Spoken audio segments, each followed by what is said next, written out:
I want to talk a little bit today about accountability and the power of accountability and how it can change your life. Okay, so about a year ago, I'll share a personal story with you. About a year ago, I was in a really bad place. I was unfocused, I was unmotivated, I stopped going to the gym, I stopped eating healthy, and that's not like me. Like anybody who knows me will say, okay, Corey, you're like super focused, you're very disciplined. Why? Why would that happen to you? Anyway, so the backstory is not important. What is important is how I got out of it. And yes, I used all the same tricks that I'm going to teach you now.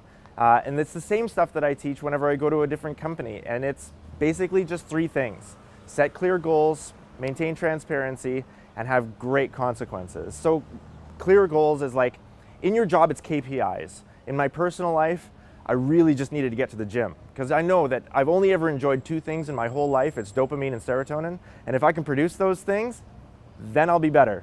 So I called my friends. Second step is transparency. I called my friends. I had said, look guys, I am not doing well. I really need to get back to the gym. I need to eat healthy. I need to start living smart again. Can you please just for the next 6 weeks, every day, call me, irritate me, nag me, get me up and get me into the gym. That's it. All I have to do is get to the gym. Then I'll produce the dopamine and serotonin that I need and I'll be fine. And guess what? After 6 weeks, it had worked. The first week I went like twice. The second week I went 3 times. By the time the third and fourth week were in, I was like 5 times a week, no problem. I was back to the gym, producing all of the internal neurological, neurochemical drugs that I needed, and I was fine.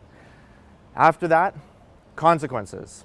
So once you have clear goals and you have transparency with someone that you can be accountable to, whether it's your boss or a colleague or a friend or someone at home or someone at work, or someone at school, then you need consequences. And consequences are both good and bad. We call them carrots and sticks. So whatever motivates you.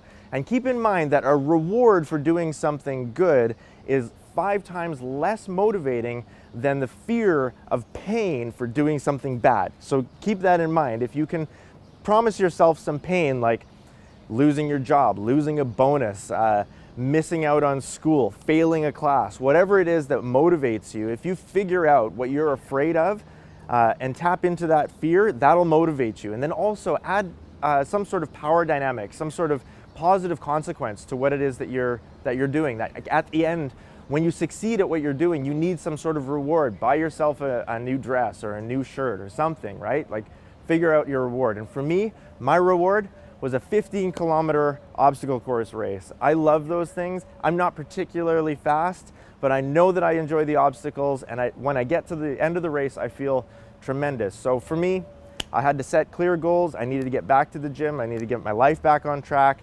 I called my friends for transparency and accountability, and at the end of that accountability, I had the 15-kilometer race, which I ran. I felt great, and that was the end of my accountability story. And I really want those tools for you in your personal life, also in your work life. I think that it's not work-life balance, it's work-life blend. And as you blend those principles for accountability into your work and in your personal life, you'll find yourself a lot more powerful. That's meaningful management.